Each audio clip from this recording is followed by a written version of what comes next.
ជំរាបសួរបងប្អូនទាំងអស់គ្នាសុខសប្បាយជីទេបងប្អូននិយាយទៅមួយរយៈនេះគឺអត់បានសម្រាកឯងបងប្អូនមើលទៅមុខទឹកមុខជាងទៅគឺដឹងហើយម៉ោង1ម៉ោង2រាល់ថ្ងៃបងប្អូនហើយការងារគឺអត់មានពេលដែលថាបានសម្រាកការងារគឺចូលជារៀងរាល់ថ្ងៃហើយធ្វើការគឺដាច់យប់បងប្អូនមើលតែមុខជាងទៅគឺដឹងរសជាតិថាការដាច់យប់របស់ជាងដេគឺយ៉ាងម៉េចឯងបងប្អូនចង់មកជជែកលេខជាមួយបងប្អូននៅសារថ្ងៃនេះដេអាវបរោះបងប្អូនដេកអាវមនុស្សផងអញ្ចឹងគឺខ្ញុំបញ្ចូលកអាវមនុស្សផងរួចរាល់គឺចាប់ផ្ដើមតអាវស្រីទៀតហើយបងប្អូនដោយសារតែជាទូទៅគឺមានទាំងអាវ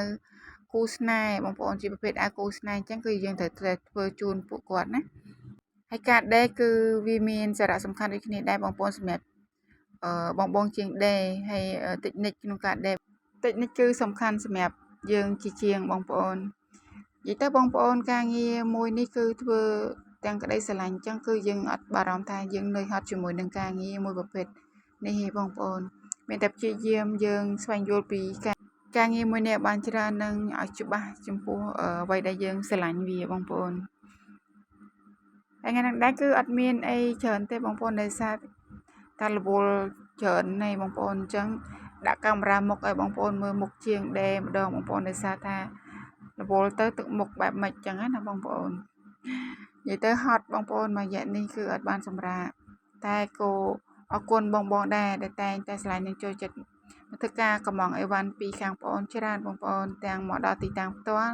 និងបងគាត់ធ្វើការកំងតាមអនឡាញដូចគ្នាដែរដល់ចំណុចនេះគឺខ្ញុំចង់បញ្ជាក់ប្រាប់បងប្អូនដែលបានកំងអីវ៉ាន់ពីខាងបងដូចគ្នាដែរដោយសារតែបងមានទីតាំងកន្លែងការងារច្បាស់លាស់បងប្អូនបងដែលកំងអីវ៉ាន់បងមិនបាច់បារម្ភថាជាពេកបោកឬក៏ពេកដែលធ្វើអីវ៉ាន់ឲ្យបងហើយទទួលលុយបងហើយគឺអត់ធ្វើអីវ៉ាន់ជូនបងគឺអត់មានទេបងប្អូនណាទទួលលុយកក់ពីបងប្អូនគឺបងអូនធ្វើអីវ៉ាន់ជូនបងត្រឡប់បកទៅវិញបងប្អូនគឺអត់ឲ្យបងកក់លុយបងអូនហើយគឺអត់ទទួលបានអីវ៉ាន់គឺអត់មានទេពេកច្បាស់លាស់ការរស៊ីច្បាស់លាស់ទីតាំងគឺច្បាស់លាស់បងប្អូនអាចមកដល់ទីតាំងផ្ទាល់ក៏បានដូចគ្នាដែរទីតាំងបងអូនគឺនៅខាងខណ្ឌសែនសុខ